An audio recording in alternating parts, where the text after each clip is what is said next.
been an extraordinary night at the Adelaide Oval, full of drama, full of incidents and accidents. But the Adelaide Crows have done it. The Hawks have been mighty in their challenge, and they might see them in September. A Friday night to whet the appetite for what's ahead, and the Adelaide Crows will be a big part of it all.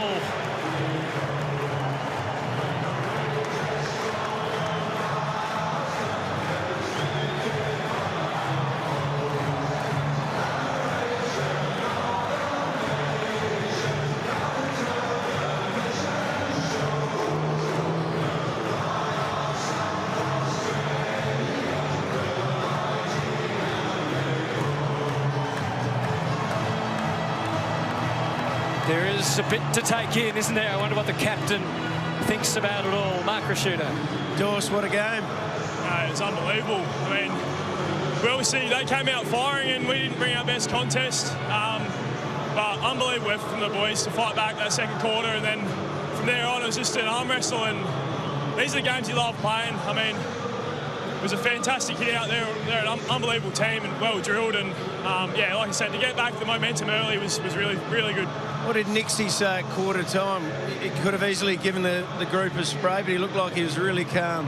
Yeah, I mean, we haven't had too many quarters like that this year, and he was really calm, really measured, just back to our process, keep trusting each other with our roles, which we've been doing awesome, I think, the whole year, but we went away from that and we got a bit too sucked into the contest. So, yeah, unbelievable to turn around, and just shows the maturity of the group, I think. The big names stood up. Firstly, you in that second quarter, 2 goals early in the second. Yeah, I mean, I don't know, I was just lucky to get on the end of it. I think, like I said, they're a great team. They're a great midfield, and it was a good battle in there. And, yeah, I mean, just got to keep rocking up in the right spots and keep working as a team in there, and you sometimes get on the end of it. 23 out of the 28 goals were kicked to the goals behind us. Is there something that we didn't know? What was going on down there? I don't know, mate. I knew in the last quarter that was probably gave us a bit more belief, personally, knowing that all the goals have been kicked that end. So, no idea. There's no breeze. It's a beautiful night for footy, so you can't make any excuses. There's been a few good come from behind wins. Things haven't gone to plan in all the games this year. What's the belief like in the group at the moment? Oh, the belief is awesome. I think it comes from the clarity and the coaches, the messages, and how we want to play the oppo as well. It's really clear for us, so we don't have to invent anything. I think that was the main thing the second quarter. Just get back to basics and what we know works for us, and we know that the scoreboard will take care of itself. The big Texan had the radar on in the last quarter. Yeah, he's I was trying to lead for that second set shot, but he gave me the shake, and he knew he was going to dob it. And I mean, to have the 3 big boys the way they finish, it just gives you so much belief, knowing that if you get it in their hands, they're gonna finish it for us. Get over and have some fun with your teammates. Well done. Thanks very much, cheers, mate. So this is quarter time, as we've referred to through the night, Jason. Yeah, and look, people have spoken glowingly about Adam Kingsley delivering a spray that brought GWS back. There are different ways to do it. This is just the other end of the spectrum. A bit of calmness, saying, hey guys, hang on, we're not switched on. We haven't done the things that have made us a good team. Let's get back to doing what we know works. They did that in the second term. They got on top, and then it was the Hawks who were able to raise another effort come the third term. Then the Crows steadied, and we got a really good contest, and basically under pressure in that last term, it was the Crows that took the opportunities and the Hawks that couldn't.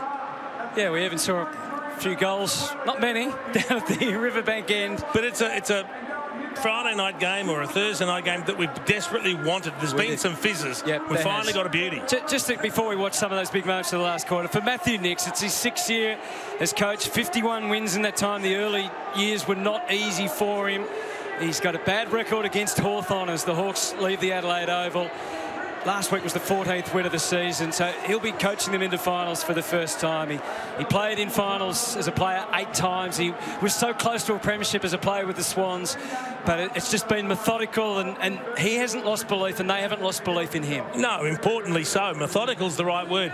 People get frustrated. They get impatient, supporters and people involved with the club alike. But it takes a long time to turn around things when you're down at the wrong end of the table to then get yourself in a position to win flags. You don't do that overnight. You don't do it in 12 months. They've worked hard to build a squad, to build the fitness in that squad, to develop the game plan that they think stands them in good stead. And now we're finding it's repeated. It's easily repeatable. It works, and they're getting confidence and belief in each other and what they're doing. And now they find themselves at the top of the table. They do, of course. Collingwood couldn't go back past them tomorrow night. If Brisbane win, though, the Crows will remain on top of the ladder. The Huey highlights from the last quarter. There was some great highlights, but there were some opportunities blown as well, Jason. There were, and a couple of times they just ran themselves into trouble, Hawks. They had the ball, they didn't take the territory, and then when the Crows went forward, they had players who could have an impact. Riley O'Brien, I thought, clearly won the ruck battle against Lloyd Meek, and then this kick is a clever one. He'd missed a couple early, Neil Bullen. He goes back, he kicks that goal. That's what they needed. The Hawks had their nose in front. Again, an opportunity to take the grounds, kick it inside 50. Nash decides to take on the man. The handball gets knocked down. They turn it over. This one, a clever kick. They've got numbers running forward. They just found a way to kick the goals when the heat was really in this game. They hit the goals, and at the other end, the Hawks were kicking points. This was an odd one because it was touched by D'Ambrosio in flight, and then it looked like he was going to play on. But then, unfortunately for Sicily, Rankin hadn't been called to play on. You've got to play the umpire's whistle. Jack Gunston was able to kick straight then, but he and a number of other Hawk teammates, including D'Ambrosio, weren't able to. There was free kicks, and then the 50 paid, of course, against Mark Keane, even though the advantage was tried to be taken by Mitch Lewis, who hit the post. So I think the Irishman actually had the right of way. And then classy moments like that, Isaac Rankin, you can't keep a good man down. He had really good position. And this one, like Battle did everything right to keep him stay goal side and push him up the ground, but he was good enough to hold on to the ball, find Walker in support, and it was Taylor Walker who kicked 2 monster goals. That set shot from outside 50, and then one from deep in the pocket. There was a really good centre, and these are the ones. You can't be missing those under pressure when the game's on the line. And this is the one we're talking about. I mean, the crowd nearly brought the stadium down. The roar was that loud when he did that. That was the second of 2 big goals, and it was enough to get the Crows home. He just kicks them so easily, doesn't he, from so far out. He's a beautiful timer of the football. And his timing this year could be perfect. Game 297 tonight.